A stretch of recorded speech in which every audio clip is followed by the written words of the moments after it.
right on the corner. And if there's traffic coming down the street, you can't see it coming most of the time. Especially now with these, new pickup trucks that sit about 4 feet off the ground, and they block the entire view. And the other thing, it's a problem, and I'm not insulting or saying anything in that respect. As that curve on the corner painted in Redfield Point, nobody pays attention to it. There's always a vehicle parked there. So if you want to make a right-hand turn, it's not so bad. If you want to make a left-hand turn, it's difficult. If you want to go across the street, you're taking your life right in your hands because you can't see traffic coming down or going out. And I think somehow, especially on the west side where there's always a vehicle parked on at that corner, the visibility is very, very slight. If I might make a recommendation to the council that, I mean, this is a state highway. If there is some action they'd like to take, I would recommend that action be along the lines of engaging our district engineer on the question and see if he had some input. That's my suggestion. BJ, what do you think of that? One of the things that I've noticed, and it won't change no matter what we do, is that business there, Taproots on the corner, is doing a great business, and people are using that, thank God, because that's been empty for quite some time. But now they're parking right in the red, right where they run in to get it. So they're going to do that anyway. I don't know what the answer is to that, but maybe state highway. Well, I agree, That's a good it idea. is a state highway, and I think the solution needs to go through the state highway because, you know, I think you said it, the curbs are red, they ain't supposed to be parking that close to the corner. Well, on the west side of the street, they're parked there, there's just no red curb. I Yes, mean, I don't think he's illegally parked as it currently is, it's just when he's there, it's hard to see. correct. And so one of the things I think that's gonna happen with phase 3, as you've seen preliminary plans through there, is they're creating these bulb outs at the corners. And the reason for those bulb outs is to get people closer to where they can see. So now you will be standing behind curbs, but the cars will no longer be in your view. You know, you're getting out the street, so it makes it a much shorter distance for a pedestrian to cross the street. It's now basically 16 feet shorter because of the We're estimating 2 years before that. correct. I mean, that's the long-term solution. I think that's good. That actually would work. Yeah, that I think would be potentially the long-term solution for what you're talking about here. But in the interim, you know, I think we should reach out and talk to the state district engineer to see what his. I would like to be very careful when we do that because I see where the state did the Falkland and Great Basin Boulevard down there. They took the parking totally out of with Walk West grooming. I mean, that actually, they eliminated that, and they don't have any other parking. That driveway is not even their driveway, they use between them two buildings. So, I mean, sometimes you need to mitigate or just talk about parking before you take it away from a business. Because if they didn't have good rapport with their neighbors down there, they'd be in trouble. So I think this business is doing a good business, and if we take, I don't know, I mean, this is a double-edged sword. Rather. I totally agree. You know, it's a double-edged sword to go through there, where you know, when we had some potential things, make some improvements on 11th Street, we had a business there complaining about potentially taking some parking stalls. And so it's a double-edged sword. You know, the mayor just said it is the city's responsibility to provide parking for the businesses, for parking for the private individuals. You have other businesses downtown right here that are thriving and doing very good, that take it upon themselves to take care of property behind them, that create their own parking lots. And so we can't always solve every business or individual's needs for the parking by keeping them on the street, but I totally understand not trying to take away from it at the same time. But I think the thing would be to reach out to, talk to NDOT on what possible interim solutions would be. Thank you. And I can do that if you'd like. Is there a motion from the council? I'd like to make that motion that we ask our engineer to begin some conversations with NDOT about that. Okay, do I have a second to that? I'll second that. Second from Councilman Oliver. Any further discussion? All in favor? Any opposed? Item 6, Councilman Spear, Councilman Oliver, discussion only, update on Porter Group efforts on behalf of the city of Ely.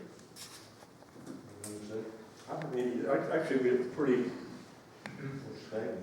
yeah, it is, it's just until, we talked about the other day going back to once a month or once a week, where we decided to stay with 2. I think this next meeting, next Monday, will have a little more input from it. We did get we made the first hurdle on one of our projects, right? Right, we stayed in, what do they call it, proposed, not, Page 185, I'll remember. 3.3. Page 185. yeah, it's a project down Central Ely. Okay. And we're just waiting for Joe, trying to get everybody to vote. When that'll happen. And we had started talking about having them help us with lobbying for some of the state's ARPA funding projects, for capital projects. Yeah, we did discuss that, and actually, we talked about a couple different things in there, and we had some ideas. One of the things there that our money from the state, I can't remember what Jennifer word she used. We called it shovel ready, but they don't want to use it shovel ready. Shovel worthy is the, Shovel worthy. shovel worthy. That's it, that's the the Trevor word. States use. And So we we're talked not- about some of the things there, but this one, I think that's some infrastructure we could definitely use on that, but I'm gonna go back to the minutes of this meeting that we just approved for Councilman Allward.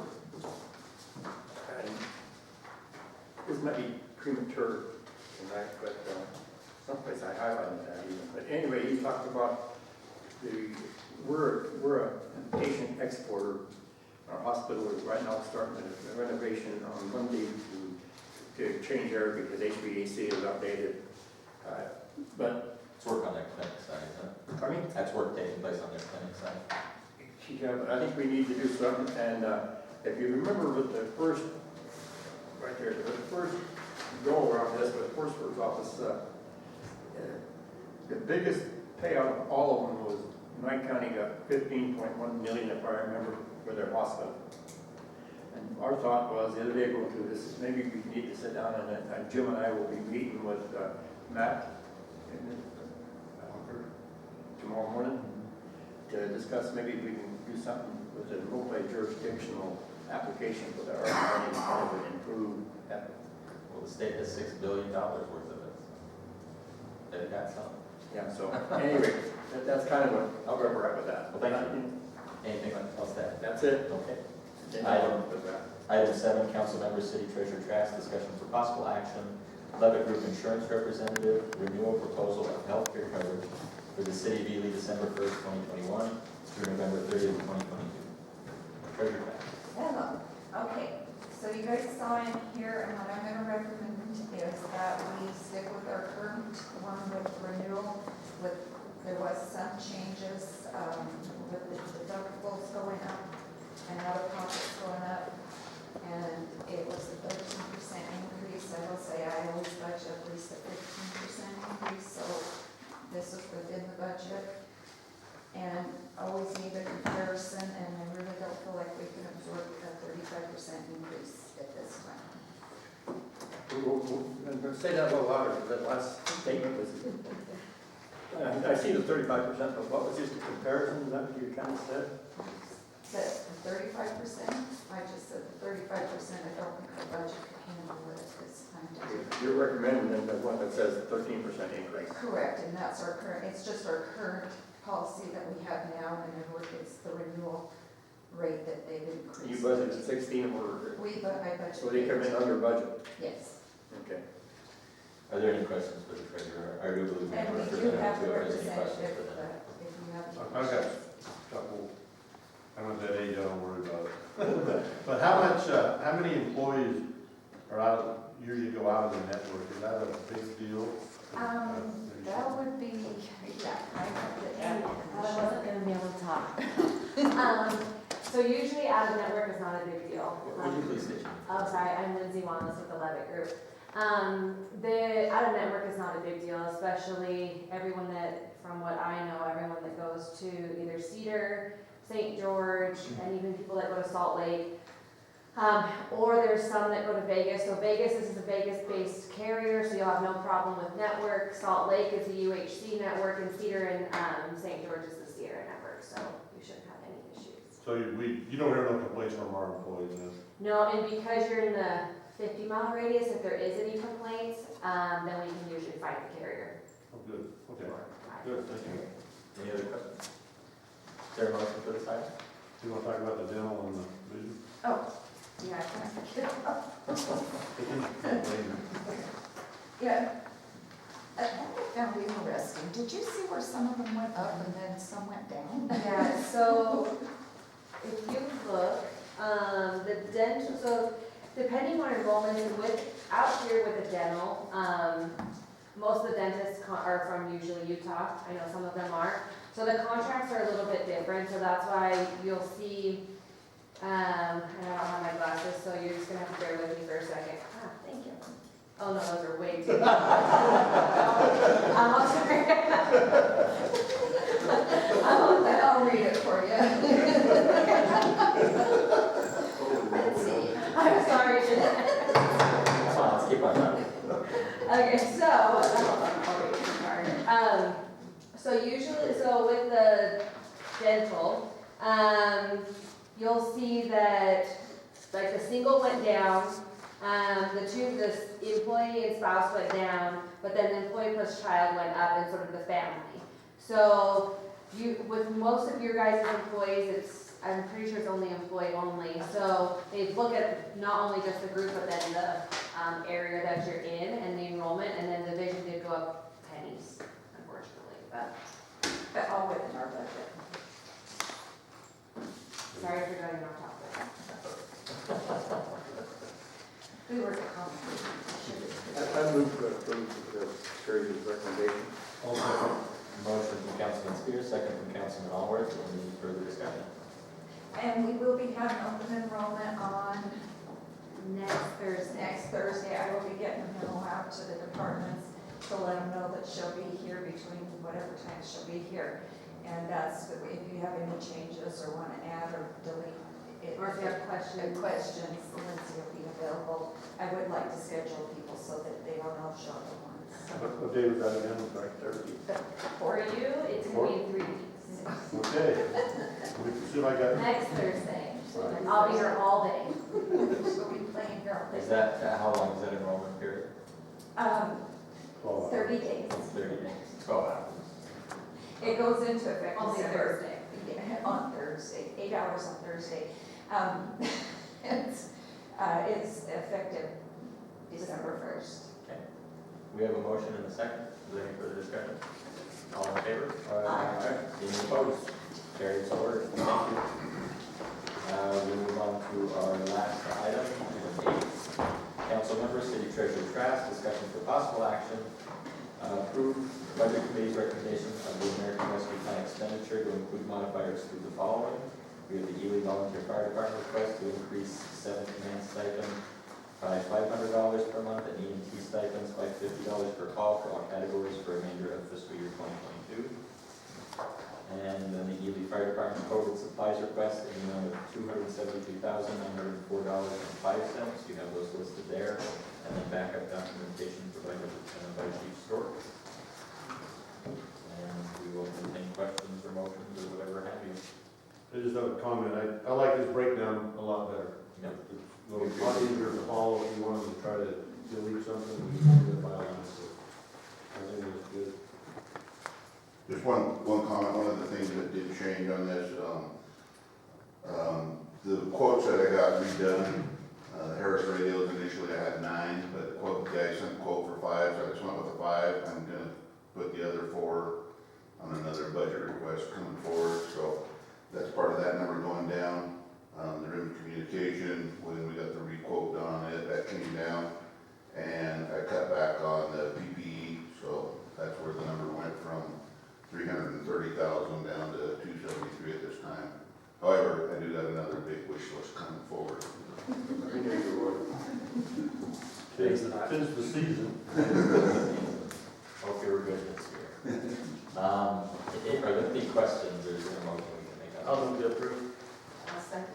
Motion to approve from Councilman Carson, second from Councilwoman Williams Harper. Any further discussion? All in favor? Any opposed? Carried so ordered. Item 9, public comment. Please state your name for the record, and you'll have 3 minutes. I'm Eddie George. I was waiting for you. Okay. For the record, Pat Stork, speaking to the private business owner, 753 Altman. One of the concerns I've got, one of the questions, a lot of discussion tonight about a one-way street. I would like to see 8th Street made into a two-way street between Altman and Clark. This past weekend, again, it happens when they have the Silver State Shootout. They think they own the whole block. It happens when they have their pumpkin chunkin'. They close off the street at 8th, which they don't get permission from the city to do. Me as a business owner, once again, the trash pickup couldn't get down and get to my dumpster. Bypassed, went around. I bought them 2 lots out back. I tore them buildings down, made a parking area. It's not accessible for none of my customers to even use. So I don't know if that's a city street or a county street. I know the county owns Clark from, 9th? One-way. 9th all the way down to the duck pond. But I'm not sure about that 8th street, so it makes more sense, instead of making all these streets one-way, that's a big, long, wide street, make it two-way, and then they don't gotta be closing that clear up there by the sculpture park, because it greatly impacts my business. So, thank you. Is this fair? Is that something we can do traffic on? Because I've seen that. You can talk. You have something to add? Public comment. I'm gonna give it a Hoover ahead. I'm just gonna. Greg Rivera, 1040 Mill Street. I just want to thank the city employees for last night. We had a major water break on Mill Street. They closed down, or turned off my water for a couple hours. But the crew was very pleasant. They came to my door, they explained to me what happened about boiling water and everything, but I just want to say they did a good job. Thank you.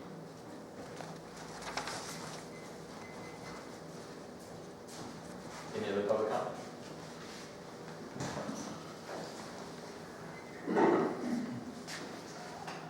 Thank you, Mr. Mayor. Mr. Mayor, on the west corner of my property, Avenue G in Great Basin State, built up the curb at a height of 11 to 12 inches, which is a safety hazard to those that may unknowingly step down thinking it's only a 6-inch drop. I brought this up to you before. It needs to be rectified. If they can't get an engineer to shoot a proper grade and put a utility box 7 inches above the new curb and gutter, and then come back, pave up around it, and then add another 7 inch, 7 inches on top of the other one, they need to find another engineer. That needs to be rectified. I'm facing a heck of a liability, even though it's on the state right of way. They took away my parking, that's not gonna get it. I pay a lot in taxes and I'm on equal protection under the law. Mr. Mayor, I've asked in the past, and I'm asking again for a list of all parking permits the city of Ely, Nevada, NDOT has given to those along Great Basin Boulevard. I've given you examples, I'm still waiting. Mr. Mayor, I'm concerned about the selective enforcement of people coming after me on my property, and yet Mr. Flangus has yet to address the discrepancies. You've got 3 homes on Campton Street, tractor nuisance, they haven't been painted, no fencing. You got skunks sometimes, I don't know if they've been caught and been disposed of, but I want you off my back. You want to clean up this property or this community? You have a gentleman here that has all these bright ideas and no solutions. He sat on the planning commission, sat on the utility board, not a utility board, excuse me, the tour and rec board for years. The only thing he accomplished was giving Mr. Spear there $300,000 out in bonus and going to the RTC to pave the front of the convention center. I'm tired of the games.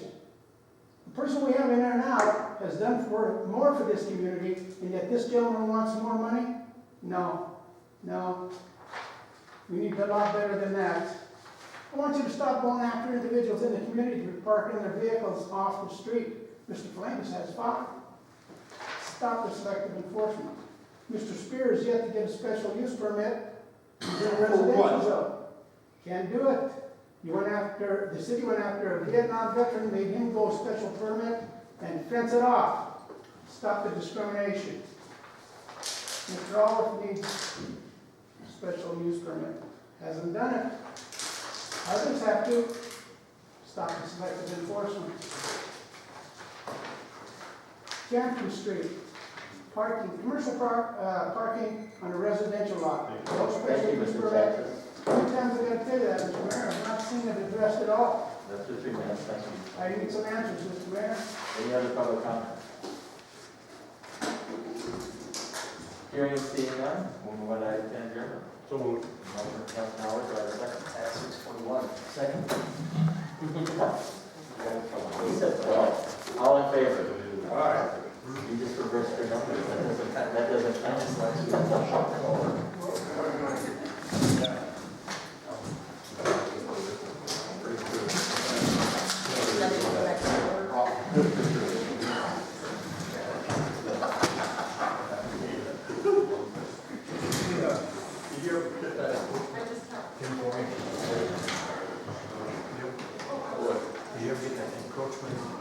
So, looking into it, what were the exact? He's talking about is our public park.